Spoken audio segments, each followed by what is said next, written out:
Pardon me, miss. Pardon me, madam. I just so happened to be standing next to Adam, peering through these generational glasses, and I noticed you.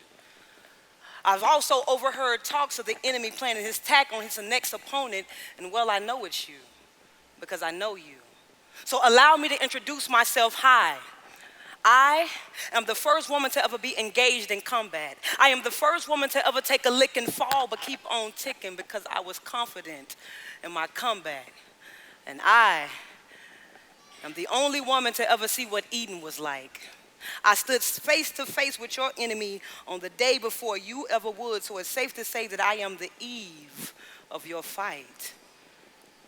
And I've been given a temporary pass to take a blast into the future and have a conversation with my seed.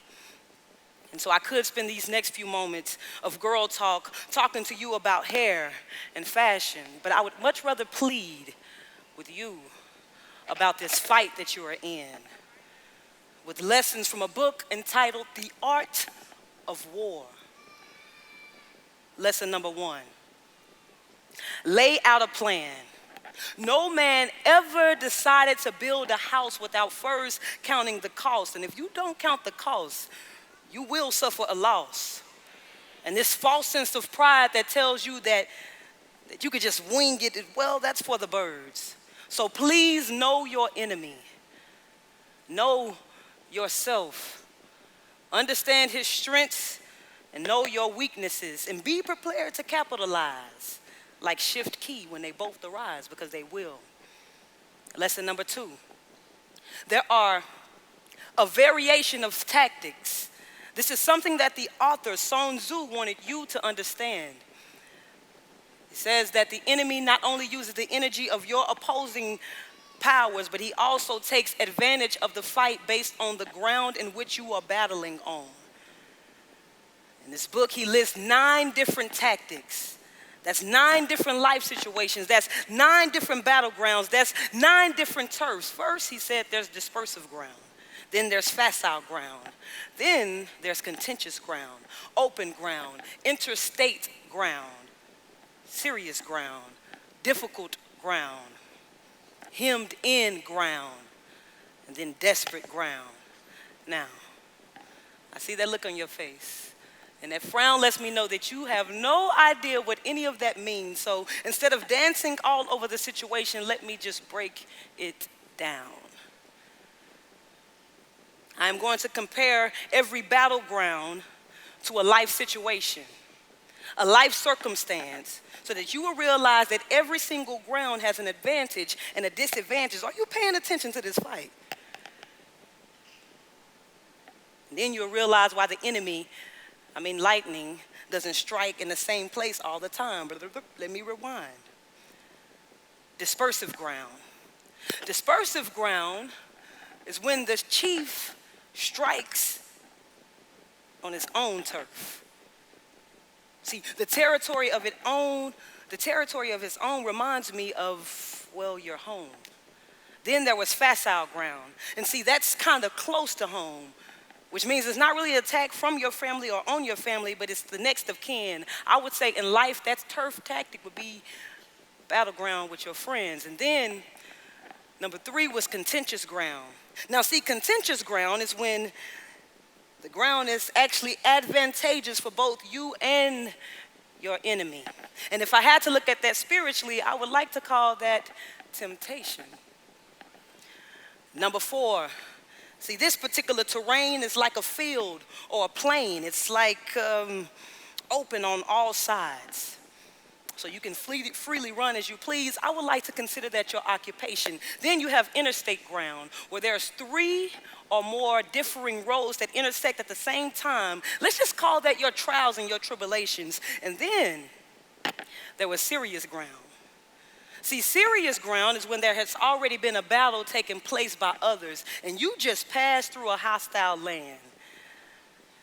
And so for the sake of a life situation, we'll just call that the troublesome of man. And then there was the difficult ground. You see, this particular ground is, well, it's kind of tough. No matter where you step, it's muddy.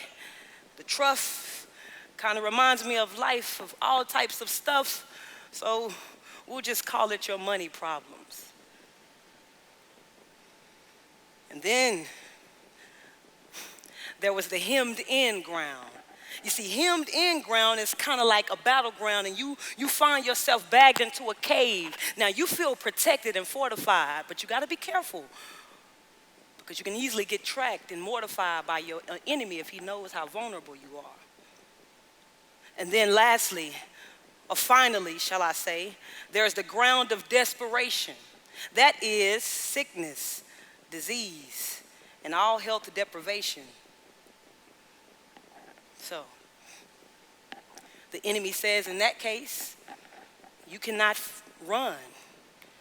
It's a desperate situation. You cannot run in the open plain. You cannot hide behind the mountains. You cannot use a tree or a rock to fight. You have only but two options, and that is to surrender or fight.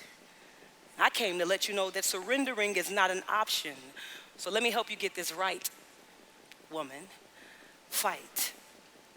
When the enemy tries to come in through your home turf of your life, fight like you know what's going on. When the enemy tries to sneak in through that friend turf of your life, fight like you know you're going to win. Fight. When the enemy, opponent, thinks he knows that you want it and he tries to come in through that temptation zone, fight like bring it on. I said fight.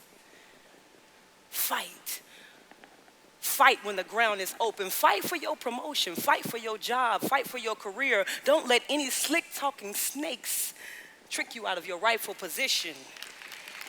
Fight like you have no fear. Fight. I said fight. I said fight. I said fight through your various trials and tribulations. I said fight. Now fight when you have that difficulty with your finances. I said fight till your money is not funny. I said fight until your money is not funny. I said fight until you can lend and not borrow. I said fight until you fight yourself. Until you fight yourself out of those financial sorrows. I said fight. Fight your way out of that relationship that was supposed to be a protection for you, but it wound up making you feel trapped. I said, fight. Fight when desperate is your ground. Fight like you know you have the answer. Fight like you know you have no problems. Fight like you know you have the answer. Fight like you're going through AIDS. Fight like when you're going through sickle cell. Fight when you're facing organ failure. Fight when you're facing cancer. I said, fight.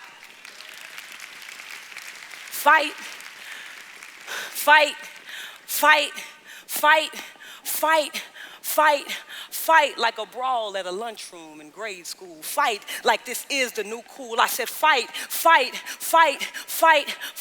till you find yourself flying at new heights.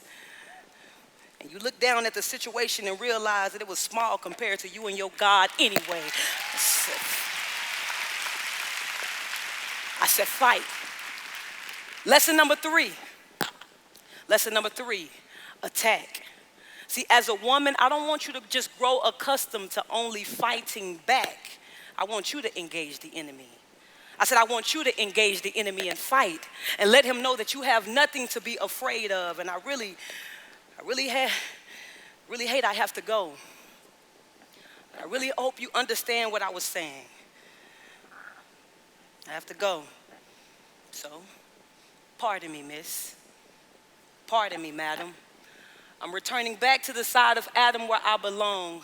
I know this time was too short for me to take you through the full art of war, and I wish I had a little longer, but since I did, and I hope that you really understand what I said, bind this in your heart, engrave it in your head. Do not be misled. Study the art of war, and remember that it is quite ladylike to fight.